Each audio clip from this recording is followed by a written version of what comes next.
Good evening, everyone. Let's stop share for a moment.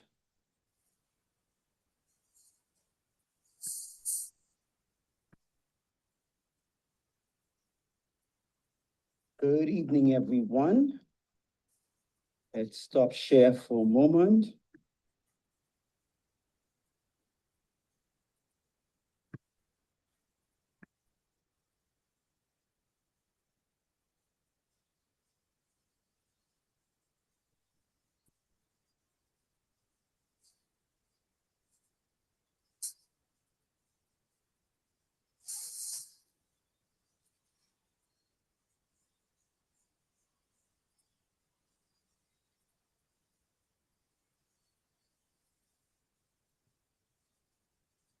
Well, let's begin with prayer and then we'll iron out the challenges afterwards. Father in heaven, thank you so much this evening for the opportunity to continue to study and to learn.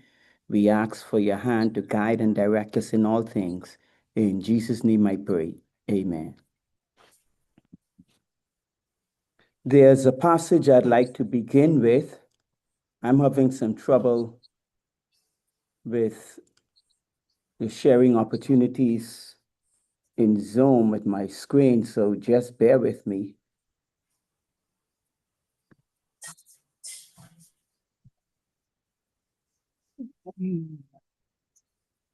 Good evening. Okay, there we go.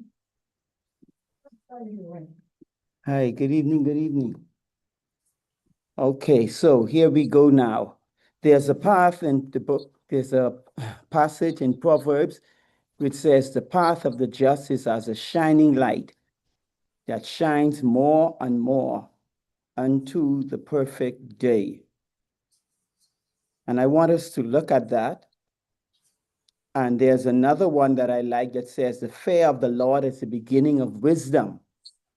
And so if we want to gain wisdom, we must learn to fear God. And those are principles you will find that are enveloped in Adventist education as put forward by Ellen White, considered as the messenger of the Lord of modern-day prophet to the Seventh-day Adventist Church.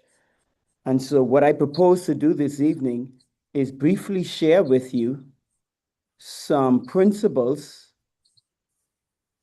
as found in a writing in terms of how the Seventh-day Adventist Church should function. Okay, here we go now. And she has had a great influence on the Seventh-day Adventist Church in relationship to education. We have one of the largest educational system among religious bodies in the world. The only one who may be larger may be from the Roman Catholic Church, but among Protestants, we have possibly the largest one. And a lot of it has to do with her influence and then the uniqueness of Adventist education. So let's jump right into it. Let's look at Mrs. White's basic philosophy. She says, our ideas of education take too narrow and too low a range. There is need of a broader scope, a higher aim. True education means more than the pursuit of a certain course of study. It means more than a preparation for the life that now is. It has to do with the whole being and with the whole period of existence possible to man. It is a harmonious development of the physical, the mental, and the spiritual powers. It prepares the student for the joy of service in this world and for the higher joy of wider service in the world to come. That was taken from her book, Education, released in 1903. So when we look at it, she's saying just to get A's and B's and get a career or a degree, to get a degree to launch a career. Education envelops more of that. It prepares you, she's saying, for the harmonious development of the physical, the mental, and the spiritual powers. In other words, the entire individual. And you'll see this come out as we go along in our presentation. And she says to prepare students for joy of service in this world, but also for joy of wider service in the world to come. And so it's preparing man, just not humans, not just for time, but also for eternity. And that is unique in many cases with Adventist education. So when we look at it, the three most salient pillars of white educational philosophy seem to be redemption, wholeness, permanence. I want us to look at that: redemption, wholeness, and permanence. That's what it means. We are redemption, the spiritual, wholeness in terms of the entire individual, physical, mental, some would say social, and then permanent, something that lasts beyond this life, but something that goes into life to come. And so she has a statement where she says, the work of education and the work of redemption are one, because the work of education is to bring the individual back to the image of God. And that is the basic philosophy undergirding Seventh-day Adventist education. We don't always live up to that high ideal, but that is the ideal. She says, whatever line of investigation we pursue with a sincere purpose to arrive at truth, we are brought in touch with the unseen, mighty intelligence that is working in and through all.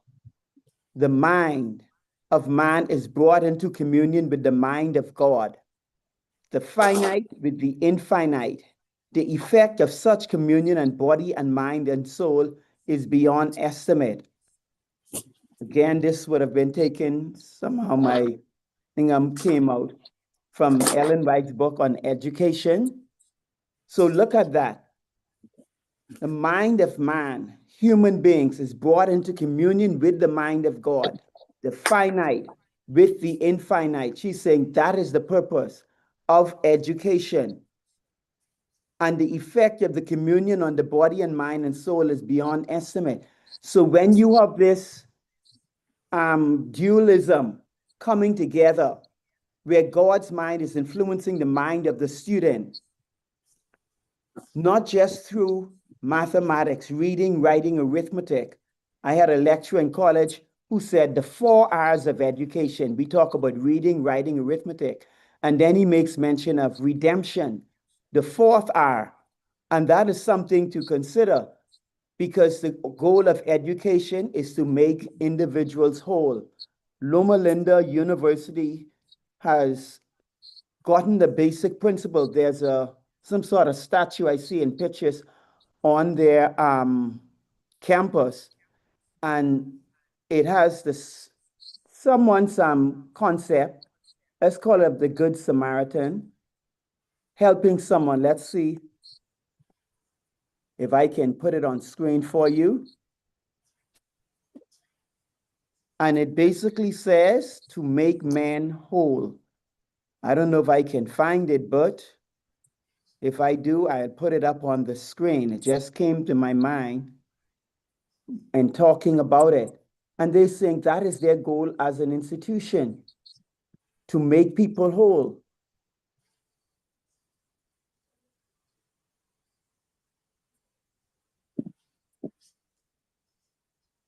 Please mute your microphone for me, please. I really was hoping I could find that. That just occurred to me. But I guess not. But that encapsulates what education, we're saying Adventist education, is all about, to make individuals whole, not just the physical, but also the spiritual, the intellectual. Still looking for that graphic, but probably won't find it at this point now. So let's go back here. We're still dealing with Adventist education. In order to understand what is comprehended in the work of education, we need to consider both the nature of man and the purpose of God in creating him. So who are we as individuals? And you will notice it's grounded in the concept of creation.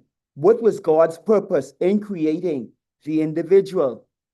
She says, we need to consider also the change in man's condition through the coming in of a knowledge of evil and God's plan for still fulfilling his glorious purpose in the education of the human race.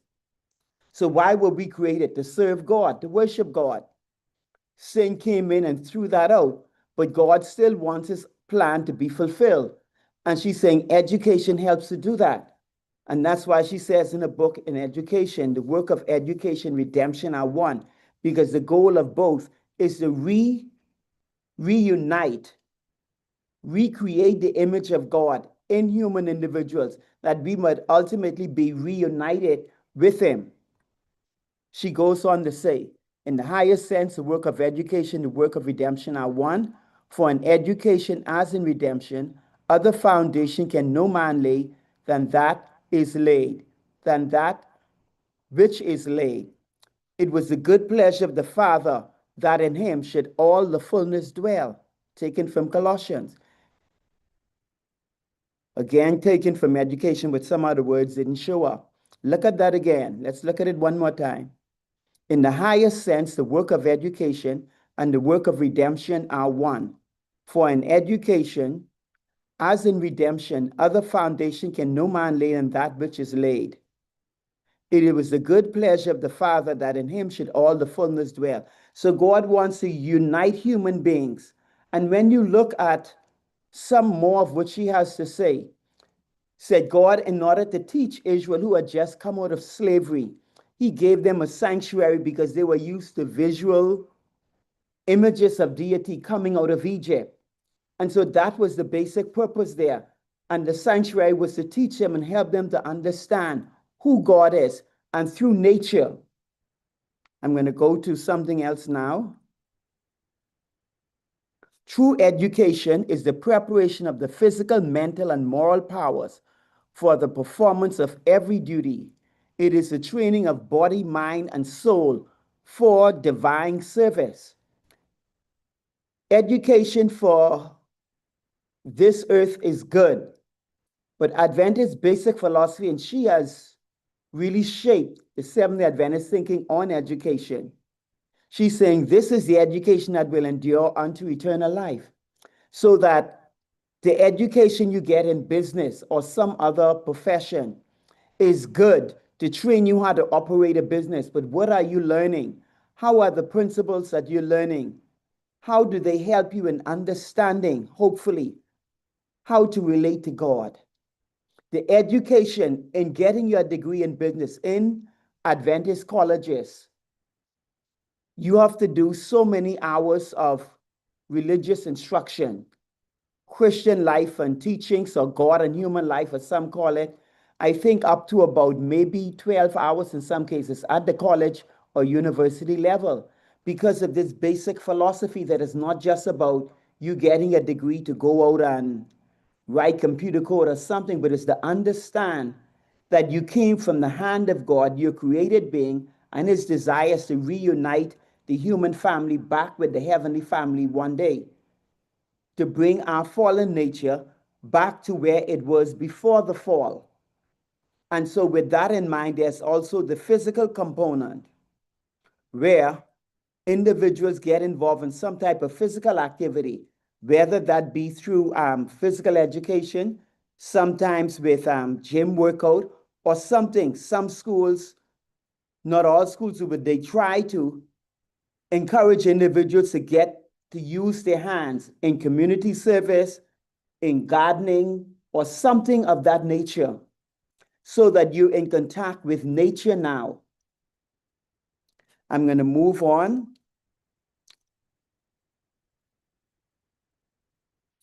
Implementation in her lifetime.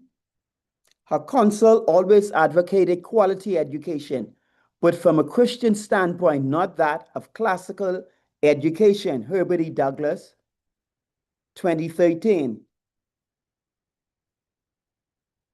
And most of my information, by the way, is pulled from the Encyclopedia of Ellen White. They've put together an encyclopedia that talks about her writings, her life, her influence on the Seventh-day Adventist Church. It's something that can be purchased. It says, God bids us establish schools away from the cities, where, without let or hindrance, we can carry on the education of students upon plans that are in harmony with the solemn message committed to us for the world. I want you to think about that.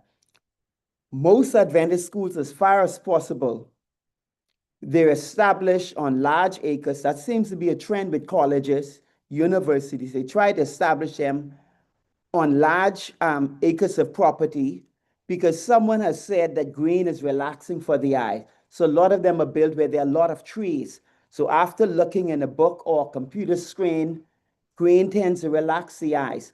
And so you walking among trees, that is healthy. It's good for your body, breathing in the fresh oxygen that the trees create. You're away from the hustle and bustle of cities. Unfortunately, very often when you start a major university, a city grows up around it. And I always point that out to people because let's look at some of the large universities around the world. I'll start with the one where I attended in Mandeville, Jamaica. They say that when the university is closed and you have Church Teachers College and one or two other tertiary institution of higher learning, let's say the gross domestic product in the Mandeville community will drop during the summers and to some degree during the Christmas holiday, because you don't have that large influx of students. When I was there, it was about 900 students.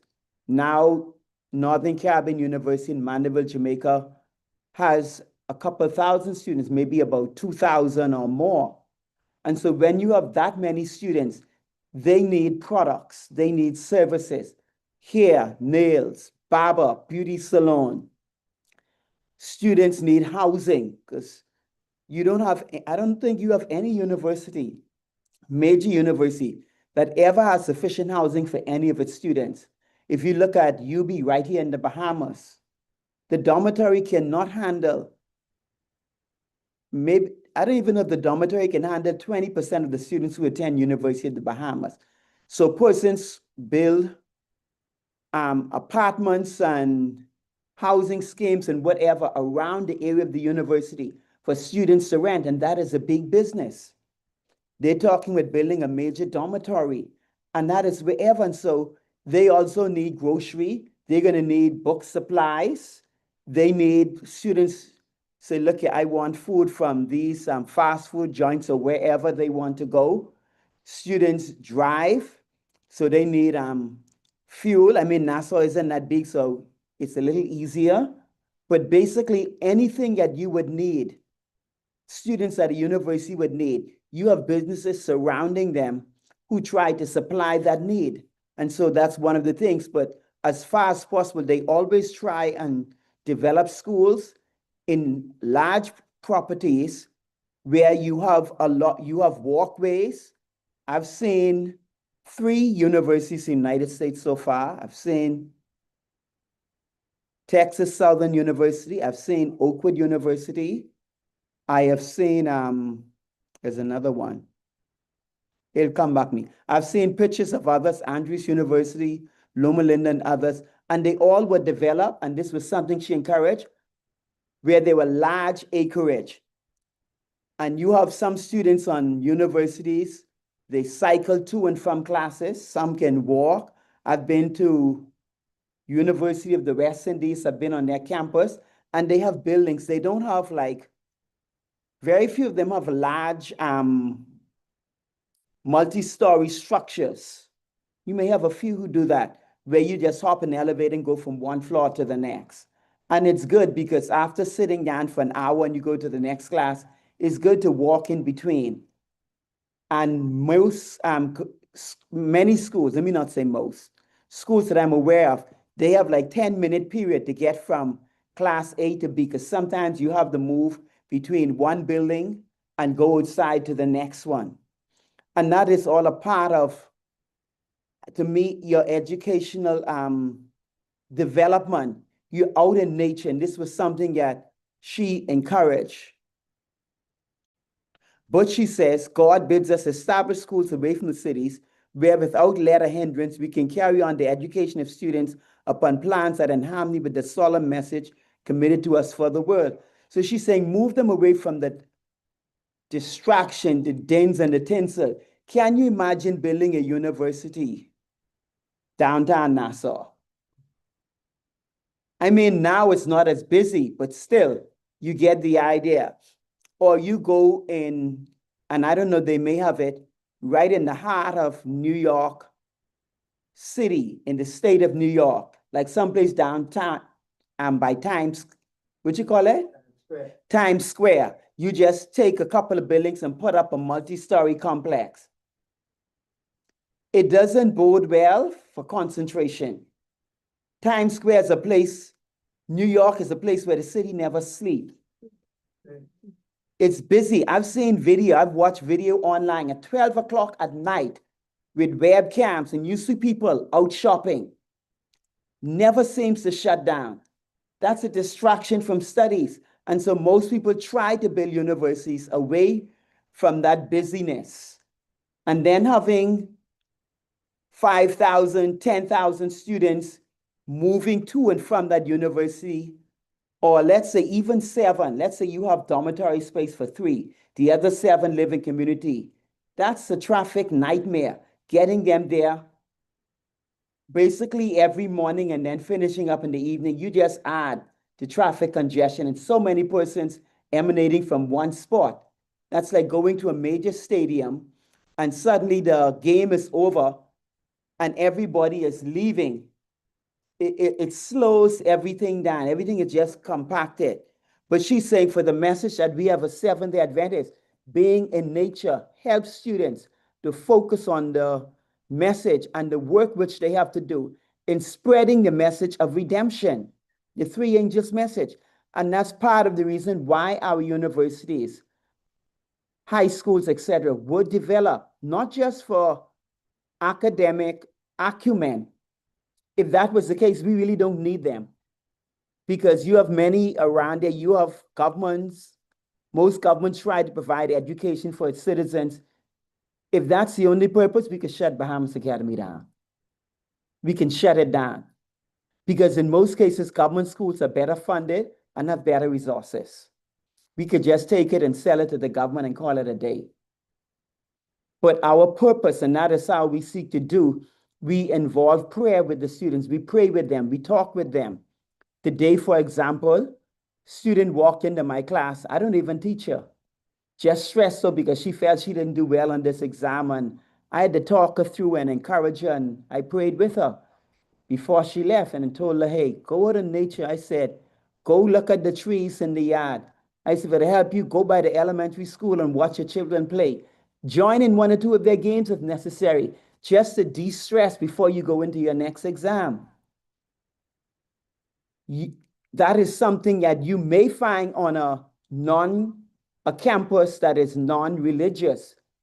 You may find it, but a campus that has that religious focus, you're more apt to find it.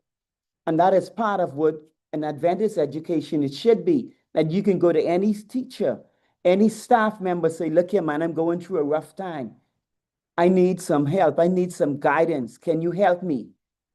Can I talk with you? Can you pray with me? If you have a working Adventist education who is not fulfilling that role and not able to do that, you need to reconsider whether that individual actually belongs. She says, such an education as this can best be worked out where there is land to cultivate. She encouraged that, where the physical exercise taken by the students can be of such a nature as to act a valuable part in their character building and fit them for usefulness in the fields to which they shall go. Think about it. I've seen it in some parts of the world. I've read about it. When there's a shortage of funds, one of the first courses to go is physical education, because they're only concerned about the brain. Let me tell you why that's dangerous. When you are constantly under the stress and strain, the mind is constantly being taxed with subject after subject. That is not good. The body is not getting exercise. And then when school is out, they may have a short time. Then they have to go home and do work and homework and assignments, etc. That is why they encourage large areas where students can run and move. They can play ball. They can do other physical exercises because you want to develop the body. You can develop the mind, but if the body is not strengthened, the mind can become weak and feeble. And when you look at many parts of the world, the Bahamas is no exception, where children are overweight, they need that physical exercise. They need at least once per week to go and do stuff which will help them train the body. They need, where possible, to have sporting activities they can get involved in. They need that, especially at the elementary school stage when the body is growing and developing. Even in high school, they need that physical exercise. They help them assure the importance and the need of developing the body. You have some persons who are brilliant intellectuals, but their body is as strong as the grass that's out there. That is not a part of Adventist education. We want to develop the mind, the body, and the spiritual faculties so that one can be in tune with divine power. She says, where the physical exercise taken by students can be of such a nature as to act a valuable part in their character building. Watch this. And fit them for usefulness in the fields to which they shall go. So the physical, learning how to plant, learning how to take care of a garden, maybe going out, doing some walking, maybe helping others. Every situation is different based on where the school is. But learning how to take care of something, there's a certain feeling you get when you learn to cultivate something. And our government in the Bahamas is encouraging us in backyard farming to learn to grow some of your food. You can learn to grow. Think about it. If we can grow 3 to 4 crops in our backyard, I maybe get 2, 3 bunches of bananas. What's the proper term for that? When you get a whole thing on the banana. What do you call that? That's a bunch, right? Yeah. Okay, I get 3 bunches. That's a lot. I can sell them. I can also give you 2 hands, but you had an abundance of tomatoes. She has an abundance of lettuce. So just like that, you can exchange and share with each other. And you know what you're getting because you have an idea that this thing was grown naturally. You do whatever to keep some of the insects off and everything. And if more Bahamians, I think, could get into this, think the amount of foreign reserves that we send out to bring in food, that would help us. And she says this will develop character. You have to learn, it develops discipline because you have to take out your weeds. You have to make sure no insects are eating. You have to water.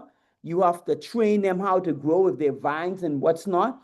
And so it helps you to develop because you're learning to take care of something. You're giving something else your attention and your care. And that's what she's saying it does. Counsels to parents, teachers, and students regarding Christian education. So another question arises, what about accreditation? Should Seventh-day Adventists seek to have their schools accredited by institutions that are not of the church? And she believed in it.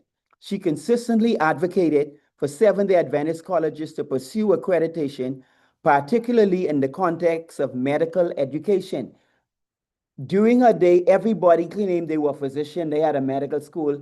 Finally, the person said, look here, this is crazy. We need to have a standard as to who can really treat people. Not every quacker who decides and get up tomorrow and say, hey, I'm a doctor, I can do this.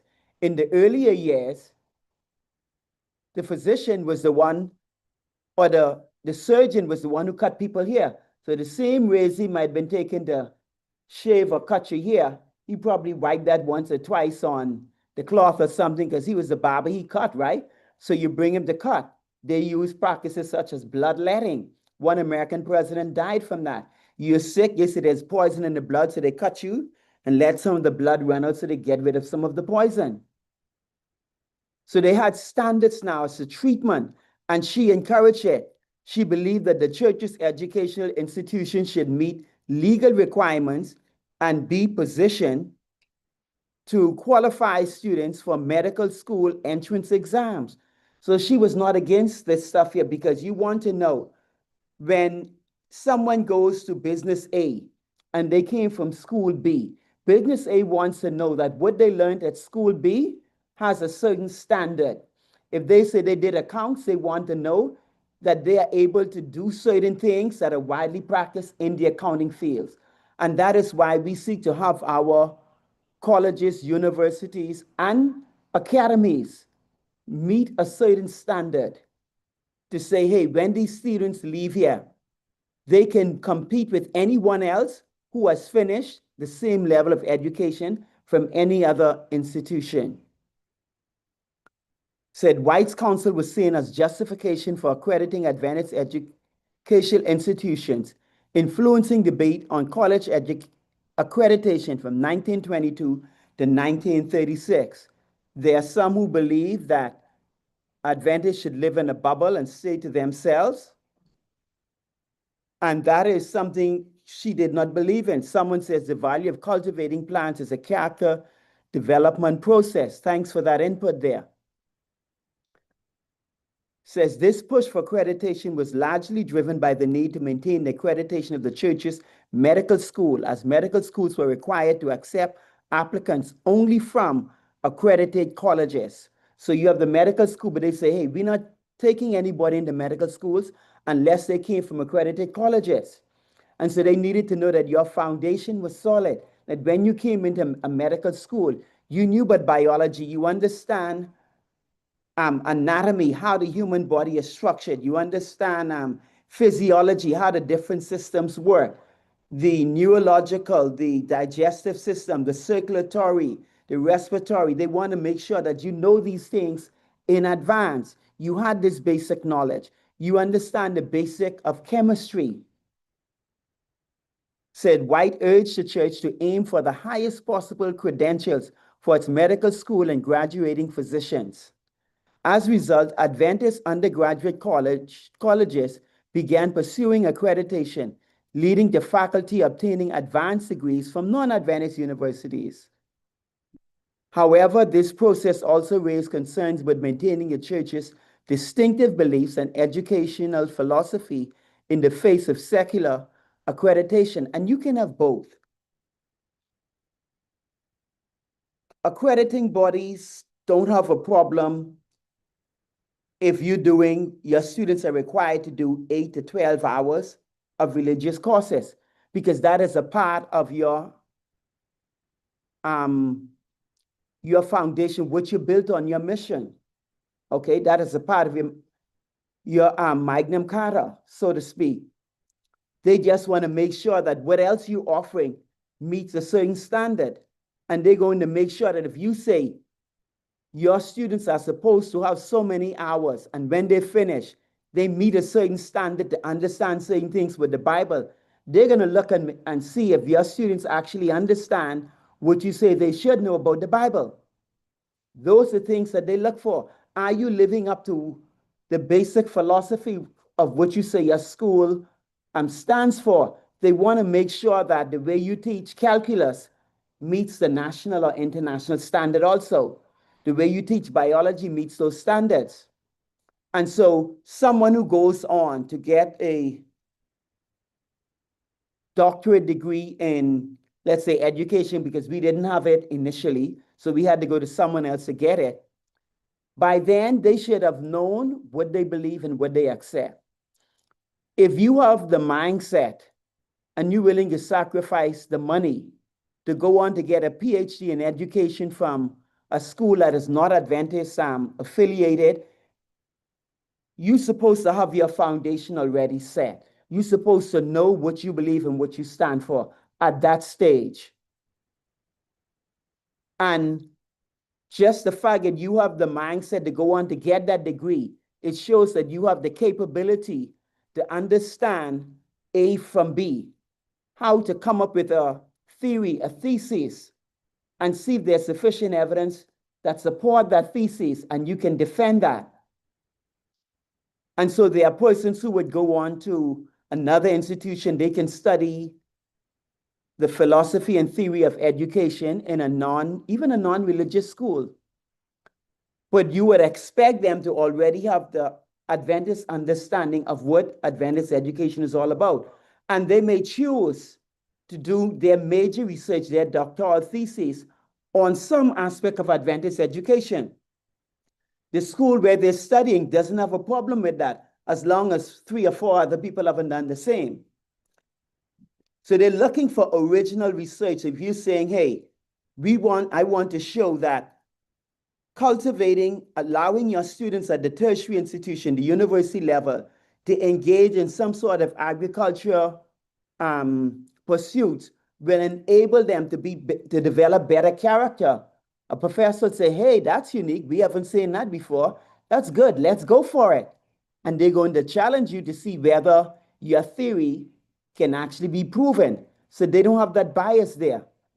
But like I say, you just need to know what you believe. So let's wrap up then. Okay, and these are some of the stuff, the footnotes. As I said, well, before I do that, application today. When she went to Australia, she told them that the college, which is now, I think, a university in Australia, must not be modeled after the colleges and universities that Adventists had started in the United States, because they followed what everybody was doing. They did the classics, a heavy emphasis on Latin, learning the Greek authors. I had to study Greek, but my studying of Greek wasn't to study what Socrates and Plato and whatnot said. I got a bit of that, but it was really to understand New Testament Greek. Reading Socrates and Plato and the classics, they said that is a different form of Greek than what the New Testament was written in. And that's why Ellen White talks about it's more important for the ladies to know how to make a good loaf of bread, coming from the background of women were the primary persons who did the cooking and cleaning. They were homemakers, most of them, than learning to play the piano. Because she's saying, when you get married and you're a homemaker, your husband is out working, he can't eat the piano when he comes home. Your children need bread, they need food. So she's like, it's better for them to learn that.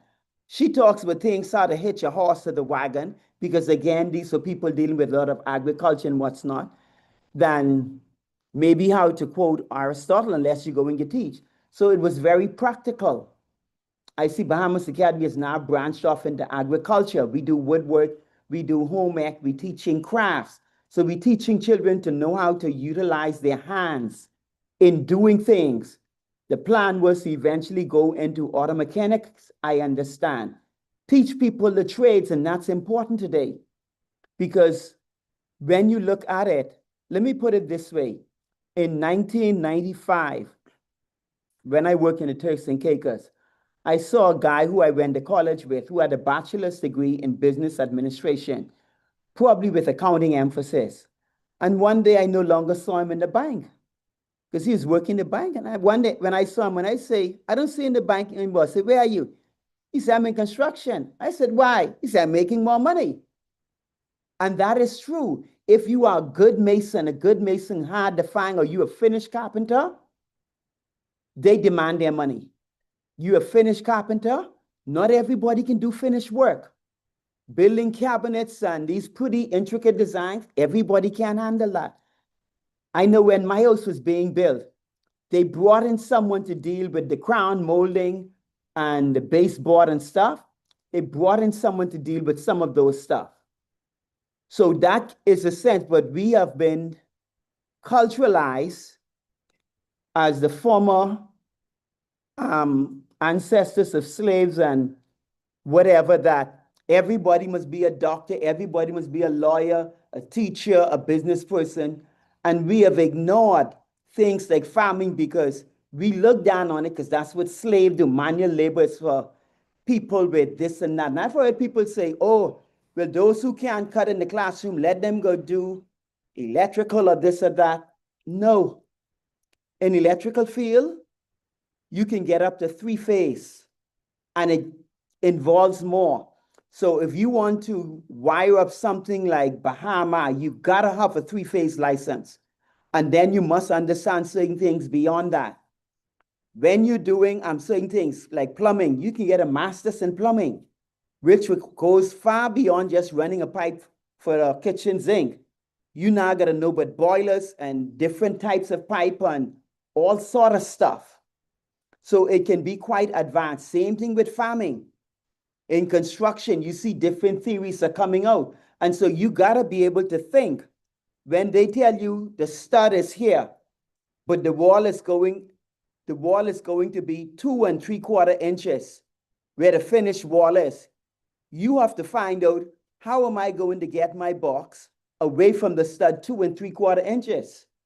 Because there are several different materials.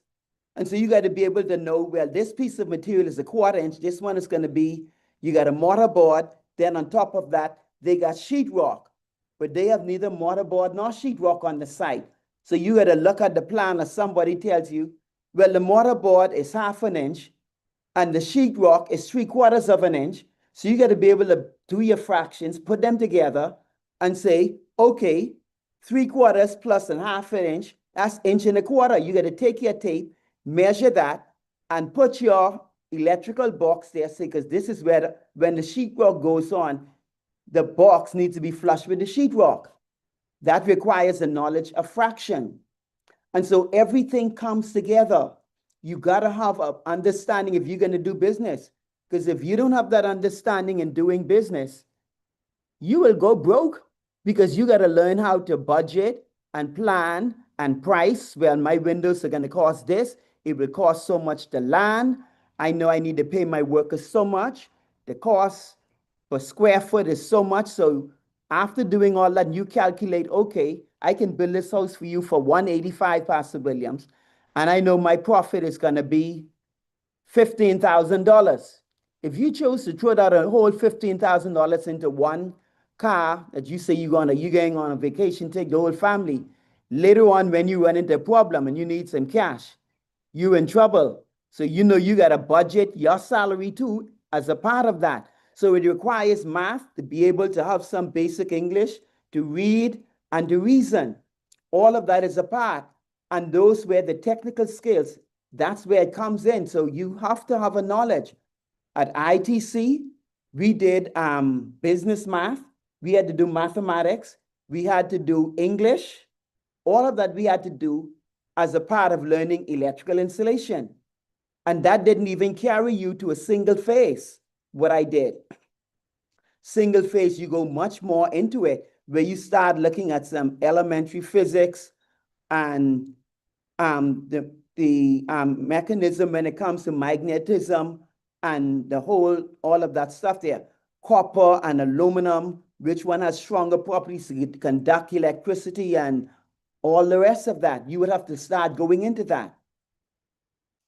So we must never downplay the technical stream, because in the end, it's good to be able to quote Shakespeare, but aside from maybe having a conversation with Shakespeare, when you look at certain things, how much practicality that's going to do in your line of work.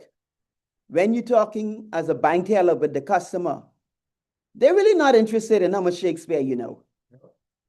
They want to make sure that you get this thing right when you're giving them the money and you can do what you have to do as a bank teller. They're more interested in that aspect there. And I'm saying this because I know persons feel that way. And that is this. The trades, the crafts can be quite lucrative. You would remember, Sir Clark, you would remember there was a lady on Shirley Street and Frederick Street who used to sketch your portrait. You give her a picture and she sketched a portrait. Yes, and she put it in the window. I'm told she charged a few $100s for it. And persons paid for that. So the crafts can be something because it's unique, it's indigenous, and people will pay for good craftsmanship. People will pay for good craftsmanship that is unique. And that can be far more lucrative than some of the so-called white-collar jobs that we pride ourselves in. And finally, the last slide I have on my screen is the journal. You can go to it, Adventist Education, and the website is, the journal's name is, let me find it, Journal of Adventist Education.org.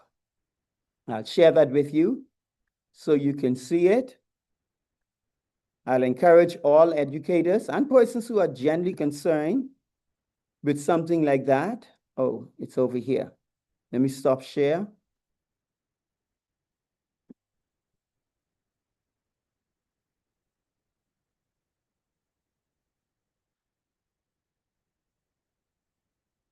Okay. I'm just trying to get my stuff. Okay, here we go.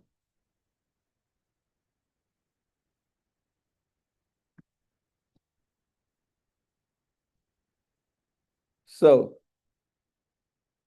Journal of Adventist Education.org, where it gives guidance, and educators from around the world in the Adventist Church come together to discuss what is Seventh Adventist, what practices do you have that work for you, whether you're a teacher or an administrator or in some other aspect, and they would tell you they're looking for articles. Okay, questions, comments on what I've covered thus far on the concept of Adventist education. I'm a product of Adventist education. I did 2 degrees, but I'm also a product of the government system. From primary through high school and on to trade school were all government-based. Not until I went on to college that I got a bachelor's in religion and then a master's in pastoral theology. So I'm a product of both systems, and now I'm teaching in the Adventist system. And I tell people I don't just teach religious knowledge to pass the exam, to get a A in BJC or A in the BGCSE. I teach principles of life, how this applies to you as an individual, how it makes you, what do these principles with scripture say that will make you a better individual? Those are the principles that I seek to teach my students, because after they get an A in Luke and 7 years down the road, they may have forgotten what Luke said about the prodigal son, hypothetically. I want them to remember how to treat someone that they meet, and the honesty, principles of honesty that they can draw upon from some passages or something that we discussed in class. And that is what Adventist education does. It brings together the physical, the emotional, the spiritual, and the mental, bring them all together as far as possible. And I would say this, since it's on YouTube now, the president of the, what is it? Independent Association of Secondary Schools is looking at some of what we're doing that other independent schools, we call them private schools, they say they're just independent, they're not private because anybody can come. What we're doing as Adventists to see how it can be applied to other schools. And so we have something that others desire, that others see where they can use. We just need to maximize it and do whatever. So those of you who are online, you can unmute yourself. You can send something in the chat, and persons on YouTube, you can WhatsApp me or type in the chat on YouTube and give your contribution or answer your questions. And I'll stop sharing at this point.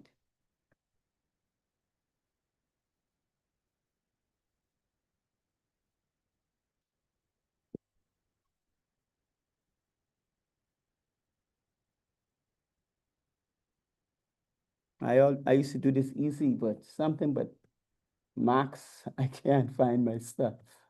So I'm just trying to stop the share. Okay, I'm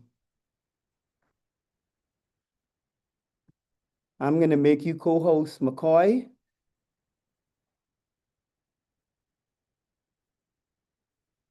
And what's happening now? Okay, here we go.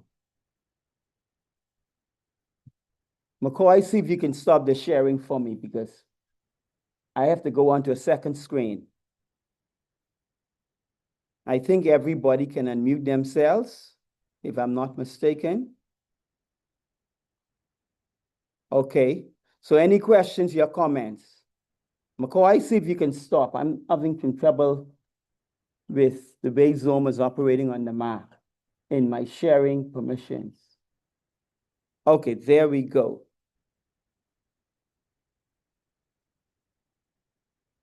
No, I'm still screen sharing. Okay, here we go. This is what I'm looking at.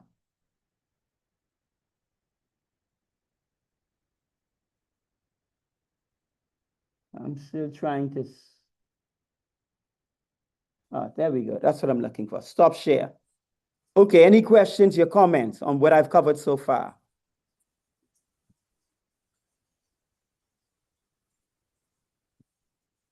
One question, Pastor. Yes, go ahead. I don't. Well, I was watching it from the start, but I don't think you cover. I know you talk about Christian education and so on, but I don't think you cover the financial aspect of the Christian education. And when I say financial aspect, I'm talking about the school. I'm talking about the Bahamas Academy in particular, right? What what what is the school doing when a student comes short of funds for when it's time to pay, right?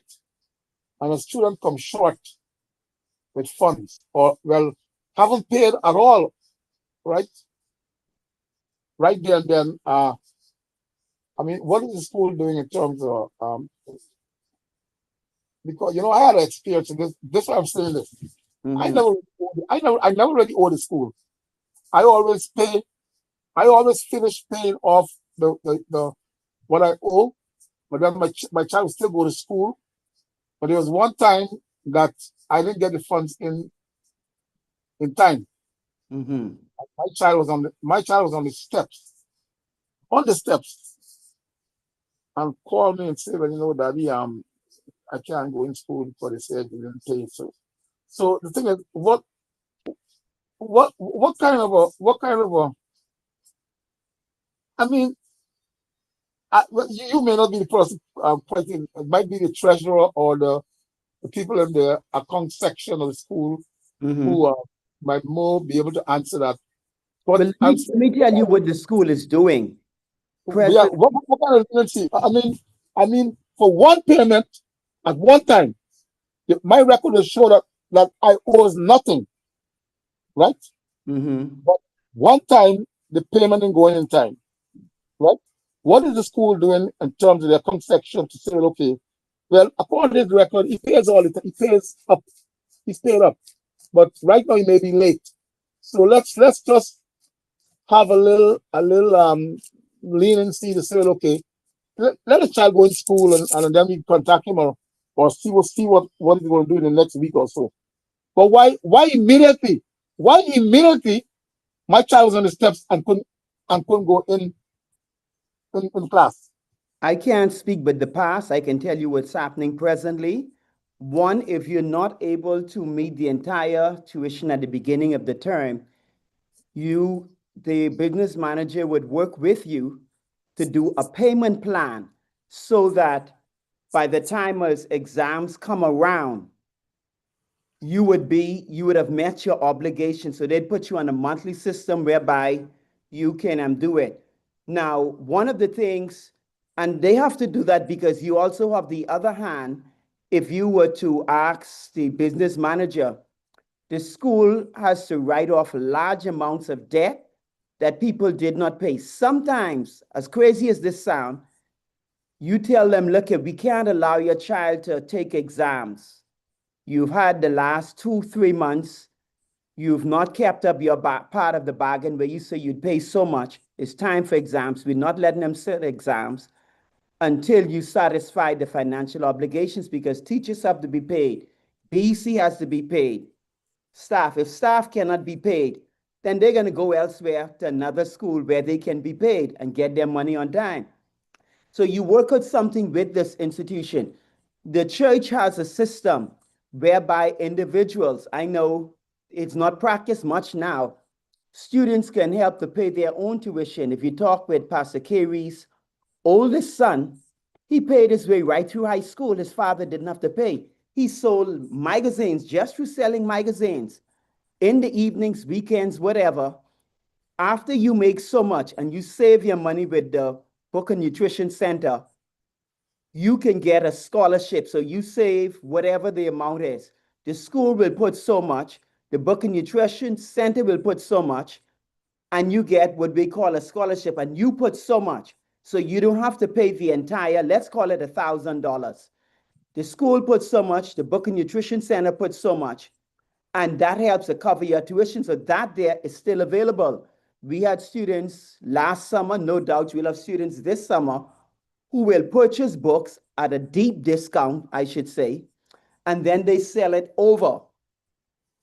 And they make a significant profit, but in order to get the tuition, the scholarship, let's call it a scholarship, they must save with the ABC.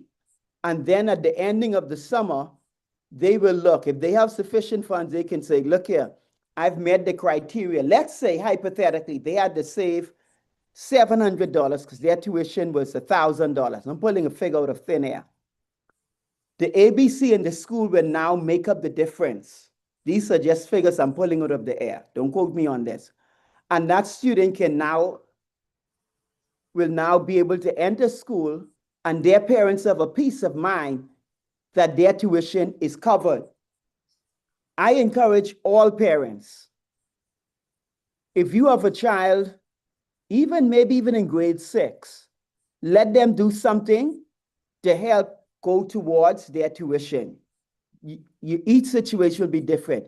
Maybe once a week, help them set up a lemonade stand. Let them bake cookies. Maybe the boys could do something. Maybe they could help weed someone's yard. They can push a log. Do something. It teaches them the value of money, and they realize there's no money tree that you can pick and pull the dollar bills off and go to the store. They're now investing in their own education. They take it much more seriously. Working students in college generally do better academically.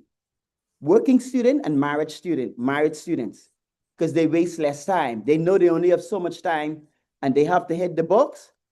So that after working 3-4 hours a day, hey, it's time for me to hit the books. I have assignments to do. I have to study. Married students, they don't spend as much time socializing because they're married for whatever reason. Working student. So I would encourage all parents, whether you're paying tuition or not, let your child do something. Maybe do some small jobs. If they can paint, they can draw, they can do craft. And let me throw this one in for those of you still listening. There's a demand for authentic Bahamian craft. When people go in the straw market or any place else, they don't want to turn a craft over and look at the bottom and see made in China, made in Vietnam. I told a relative of mine who does carving, I say, look here, don't be carving no eagles. We don't have eagles in the Bahamas. I say, carve out a flamingo. Let the people see a Bahamian pot cake or something native that is different from what everybody else is doing. Your straw work, let it be unique. Do some shells. I have a niece who does that. There's demand for her work. Let people see straw, something that's native. Yours is one of a kind because even though you say you make 10 bags, all 10 are not exactly the same. And it's not a mass manufacturing duplication with a machine. You did this by hand. Persons want something like that. And so I will encourage all students, find something you could do during the summer to make a little money to help put toward your tuition, your books, maybe your lunch money. You may want a particular type tennis and your parents say, I ain't spending the $150 in tennis. I give you one for $30. And you say, you ain't want wear no Sweetwater tennis. So maybe you save to buy your tennis. I promise you, you can treat that with a special care because you were the one who purchased it. And you know, you work hard to get it. Anyone else on that? On anything I've covered so far? But thanks for your question. But that's as most I can say what the school is currently doing. They put you on a payment plan. Okay, go ahead, sir. And what he's talking about, I was in a situation like that one time, that my children attended Bahamas Academy, but I went in and I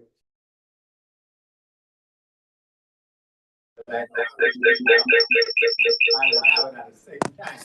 And he said that, okay, Brother Oliver, I'll give you an admission slip for the children to go to class. And he gave me an admission slip for the children to go to class, still in the class for all the time. I told him I would have the money. I had the money for him to give him the thing, but you see the thing is with Summers, we go there and we make these arrangements there. They don't be the school fault. We just renege on our agreement what we make with the school. And then when time comes, our children say they take the test. In other words, for the people that try to get the money, that's the only way they can use for them to get the money. Put your child out on the step. But if you say, well, you can have it in the one time and you go in, you carry your child will never need to be on the step. So they would do that.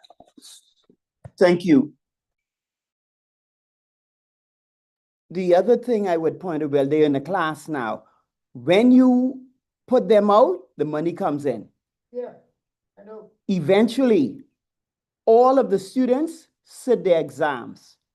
Because when, like my exam is being sat tomorrow, you may have 3, 4, 5, 7 students out of about maybe 50 or so students who haven't done it. But eventually the money comes in.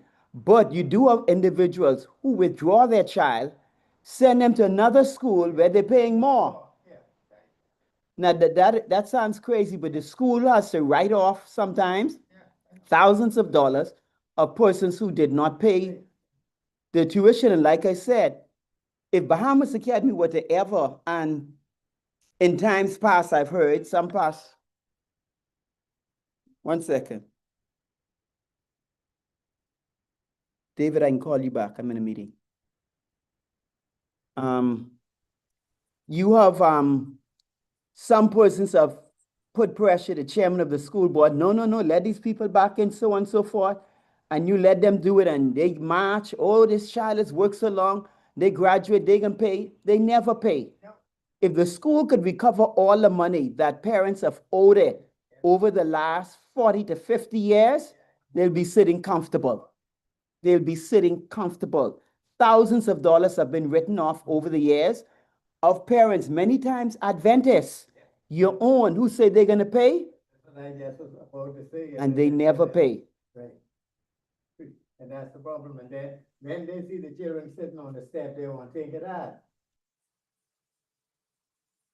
That's the only way the school can collect their funds. Yes. Okay, no one else. We're going to stop there for today. It's 8:03. We've gone over our time. Thanks so much. I'm still muted. Sorry, just realized I was still muted.